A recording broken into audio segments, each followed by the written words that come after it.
ਵਜਾ ਇਹ ਬਸ ਤੁਸੀਂ ਇਹਦਾ ਹਿਸਾਬ ਲਾ ਲਓ ਵੀ ਸਾਨੂੰ 30 ਸਾਲ ਹੋ ਗਏ ਆ ਰਾਸ਼ਦ ਗਰੁੱਪ ਆ ਸਾਡਾ ਢੋਲ ਵਾਲਿਆਂ ਕਿਉਂ ਭਾਈ ਹੁਣੀ ਕਹਿੰਦੇ ਆ ਮੈਨੂੰ 20 ਸਾਲ ਹੋ ਗਏ ਤੇਰੇ 10 ਸਾਲ ਦਾ ਹੀ ਫਰਕ ਆ 10 ਸਾਲ ਦਾ ਫਰਕ ਥੋੜਾ ਹੁੰਦਾ ਤੁਹਾਨੂੰ ਕਿੰਨੀ ਦੇਰ ਹੋ ਗਈ ਢੋਲ ਵਜਾਉਂਦੇ ਆ ਸਾਨੂੰ ਭਾਜੀ 30 ਸਾਲ ਹੋ ਗਏ ਸਾਨੂੰ 30 ਸਾਲ ਤੇਰੀ ਉਮਰ ਤੂੰ ਜੰਮਦਾ ਹੀ ਢੋਲ ਵਜਾਉਣ ਲੱਗ ਪਿਆ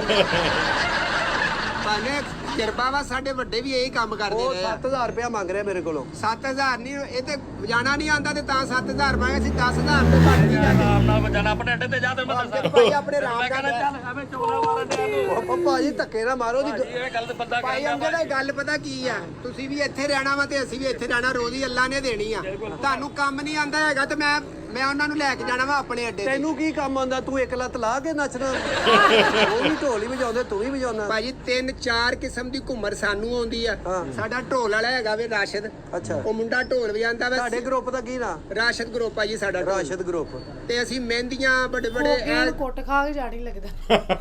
ਉਹਨਾਂ ਨੂੰ ਅਲਬੇਲੇ ਨੂੰ ਆਪਣੇ ਗਰੁੱਪ ਚ ਲੈ ਕੇ ਜਾਂਦੇ ਆ ਫੈਂਸ ਤੇ ਜਿੰਨੇ ਵੀ ਪ੍ਰੋਗਰਾਮ ਹੁੰਦੇ ਆ ਉਹ ਸਾਨੂੰ ਲੈ ਕੇ ਜਾਂਦੇ ਆ ਉਹ ਕਹਿੰਦਾ ਡਿਫੈਂਸ ਚ ਵਜਾਉਣ ਨਹੀਂ ਦਿੰਦੇ ਹਾਂ ਉਹ ਤੇ ਬੜਾ ਲੈਂਦੇ ਤੇ ਨਹੀਂ ਬੈਠਕਾਂ 'ਚ ਡਰਾਇੰਗ ਰੂਮ 'ਚ ਚੱਲਦਾ ਵੇ ਕੌਣ ਨਹੀਂ ਵਜਾਣ ਦਿੰਦਾ ਇਹਨਾਂ ਨੂੰ ਬਸੁਰਾ ਵਜਾਉਂਦੇ ਤਾਂ ਨਹੀਂ ਵਜਾਉਣ ਦਿੰਦੇ ਆ ਜੀ ਇਹ ਗਲਤ ਕਹਿ ਰਿਹਾ ਇਹਨੂੰ ਤੋਂ ਕੱਢੋ ਜਾਓ ਭਾਈ ਤੁਹਾਡੀ ਮਿਹਰਬਾਨੀ ਭਾਈ ਅਮਜਦ ਰੋਟੀ ਅੱਲਾ ਪਾਕ ਨੇ ਦੇਣੀ ਓ ਯਾਰ ਲੜੋ ਨਾ ਅੱਲਾ ਪਾਕ ਨੇ ਦੇਣੀ ਆ ਗਾਹਕ ਨਾ ਤੋੜ ਐਵੇਂ ਉਹ ਸਮਝਦੇ ਨਾ ਗਾਹਕ ਨਹੀਂ ਭਾਈ ਇੱਕ ਮਿੰਟ ਜਿੱਧਰ ਮੇਰਾ ਕੋਈ ਹਿਸਾਬ ਪੜੇਗਾ ਮੈਂ ਉਧਰ ਠੀਕ ਹੈ ਤੁਹਾਡੇ ਵਾਲੀ ਸਾਈਡ ਤੇ ਆਇਆ ਹੀ ਕੋਈ ਨਹੀਂ ਨਹੀਂ ਸਾਡੀ ਇਹ ਜਿਹੜੀ ਲਾਈਨ ਜਿਹੜੀ ਹੈਗੀ ਨਾ ਇਹ ਲੈਣ ਦੀ ਗੱਲ ਨਹੀਂ ਇਹ ਕੋਈ ਨੋ ਬਾਲ ਹੋ ਜਾਂਦਾ ਇੱਧਰ ਆ ਸੀਰੀਅਸ ਲੈ ਗਿਆ ਉਹ ਭਾਈ ਇਹ ਕੋਈ ਦਮ ਲੀਆਂ ਨੇ ਓਏ ਕੋਈ ਬਾਰਡਰ ਨਹੀਂ ਅੱਲਾ ਮੈਂ ਲੜਨਾ ਕਾਹਦੇ ਲਈ ਭਾਈ ਤੁਸੀਂ ਭਾਈ ਤੁਸੀਂ ਕਿੰਨੇ ਇਹ ਪੈਸੇ ਦੱਸੋ। ਲਾਓਗੇ 10000 ਰੁਪਇਆ ਲਵਾਂਗੇ ਤੁਹਾਡੇ ਕੋਲ ਜਿਹੜੇ ਉੱਤੇ ਪੈਸੇ ਹੋਣ 10000 ਰੁਪਇਆ ਤੂੰ ਅੱਗ ਲਾ ਕੇ ਢੋਲ ਵਜਾਉਣਾ 10000 10000 ਭਾਈ ਅਸੀਂ ਚਨੋਟੀ ਘੁੰਮਰ ਅਸੀਂ ਕਹਿੰਨੇ ਆ ਸਿਆਲਕੋਟੀ ਫਿਰ ਪਠਾਣੀ ਜਿਹੜੀ ਆ ਕਿੰਨੇ ਬੰਦੇ ਤੇਰੇ ਨਾਲ ਆਉਣਗੇ ਸਾਡੇ ਨਾਲ 4 ਬੰਦੇ ਹੋਣਗੇ ਪੰਜਵਾਂ ਮੈਂ ਆਵਾਂ 4 ਬੰਦੇ ਮੈਂ ਜਨਾਜ਼ਾ ਚਕਾਉਣਾ 4 ਬੰਦੇ ਤੇਰੇ ਨਾਲ। ਉਹਨਾਂ ਕੋਲ 6-7 ਬੰਦੇ ਆ ਫਿਰ ਜਨਾਜ਼ਾ ਵਧਾ ਲਓ ਜਨਾਜ਼ਾ ਕਿੱਥੋਂ ਵਧਾ ਲਈਏ ਫਿਰ ਮੈਂ ਤੇ ਕਹਿੰਦਾ ਵਾ ਵੀ ਭਾਈ ਸਾਡੀ ਰਾਸ਼ਦ ਗਰੁੱਪ ਆ ਸਾਡਾ ਆ ਭਾਈ ਅਮਜਦ ਆ ਇਹਨੂੰ 20 ਸਾਲ ਹੋ ਗਏ ਮੈਨੂੰ ਇੱਕ ਗਾਹਕ ਨਹੀਂ ਆਂਦਾ ਇਹਦੇ ਵੱਲ ਅੱਲਾ ਦੀ ਮਿਹਰਬਾਨੀ ਨਾਲ ਐ ਸਾਰੇ ਚੌਕ ਦੇ ਵਿੱਚ ਸਾਨੂੰ ਲੈ ਕੇ ਜਾਂਦੇ ਆ ਢੋਲੀਏ ਜਿੰਨੇ ਵੀ ਆ ਮਹਿੰਦੀਆਂ ਦੇ ਫੰਕਸ਼ਨ ਤੁਹਾਡਾ ਕੀ ਨਾਂ ਮੇਰਾ ਨਾਂ ਗੋਗਾ ਜੀ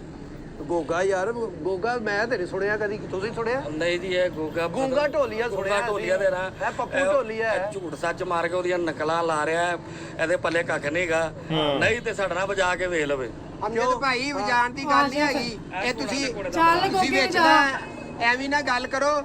ਕੰਮ ਆਉਂਦਾ ਵੇ ਸਾਨੂੰ ਤੇ ਤਾਂ ਹੀ ਇੱਥੇ ਲੋਕ ਸਾਨੂੰ ਲੈ ਕੇ ਜਾਂਦੇ ਆ ਸਮਝਦੇ ਹੋ ਨਾ ਕੰਮ ਆਉਂਦਾ ਤੇ ਤੂੰ ਇੱਥੇ ਤਰਲੇ ਲੈ ਭਾਜੀ 10000 ਰੁਪਇਆ ਲਵਾਂਗੇ ਅਗਰ ਉੱਤੋਂ ਵੀ ਵੇਲਾ ਹੋਣਗੀਆਂ ਤੇ ਫੇਰ ਉਤੋਂ ਲੜਾਈ ਵੀ ਹੋ ਸਕਦੀ ਬਾਰਿਸ਼ ਵੀ ਹੋ ਸਕਦੀ ਉਤੋਂ ਛਾਪਾ ਵੀ ਪੈ ਸਕਦਾ ਕੀ ਕਰਨਾ ਹੀ ਫਿਰ ਨਹੀਂ ਫਿਰ 15000